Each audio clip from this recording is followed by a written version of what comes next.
எந்த பொருளா இருந்தாலும் ஒண்ணு பழசாயிருச்சு அப்படின்னாக்கா அதை நம்ம வந்து ஒரு சர்வீஸ் பண்ணி என்ன பண்ணிக்கலாம், அதை புதுசு போல நம்ம மாற்றி எடுத்துக்கலாம். ஆனா அது புதுசாயிடாது இல்லையா? அது என்னதான் புதுசு போல நம்ம அதை வந்து ரிப்பேர் பண்ணி அதுக்கு சர்வீஸ் பண்ணி அதை பலன்னு காட்டினாலும் அது வந்து புதுசாயிடாது. அது பழசுதான். அதை நம்ம வந்து புதுசு போல காட்டியிருக்கிறோம்.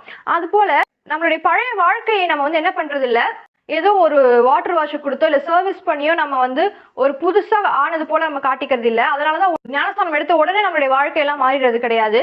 நம்ம இங்க என்ன ஆகுறோம், பழையவைகள் வந்து ஒழிந்து போயினா, அது வந்து செத்து போச்சு, இதோட அது வந்து கிடையவே கிடையாது அப்படின்றது. நம்ம என்ன ஆகுறோம், ஒரு புது சிருஷ்டி ஆகிறோம். கர்த்தர் நம்மளை வந்து புதுசா உருவாக்குறாரு. நம்ம ஞானஸ்தானம் எடுக்கும் பொழுது ரிப்பேர் பண்ணிட்டு, ஓகே இது வரைக்கும் இதெல்லாம் பண்ணேன், இப்போ இதெல்லாம் வந்து கர்த்தர் சரி பண்ணிட்டாரு, இனிமே இதெல்லாம் பண்ண மாட்டேன், கொஞ்சம் அங்கங்க ரிப்பேர் பண்ண வேண்டி இருக்கு உனக்குள்ள, அதெல்லாம் ரிப்பேர் பண்ணி வச்சிட்டேன், இதுக்கப்புறம் நீ வந்து பெர்ஃபெக்டா வாழ்வ அப்படின்றது கிடையாது. நான் உன்னை மொத்தமாவே நான் வந்து மாத்துறேன். எப்படி மொத்தமாவே மாத்த முடியும் அப்படின்னாக்கா, புது சிருஷ்டி அப்படின்றது வெறும் நம்மளுடைய நடத்தைகள்ல 1-2 விஷயத்த கூட்டுறதுனாலே குறைக்கிறதுனாலே நம்ம புது சிருஷ்டி ஆகிறது கிடையாது.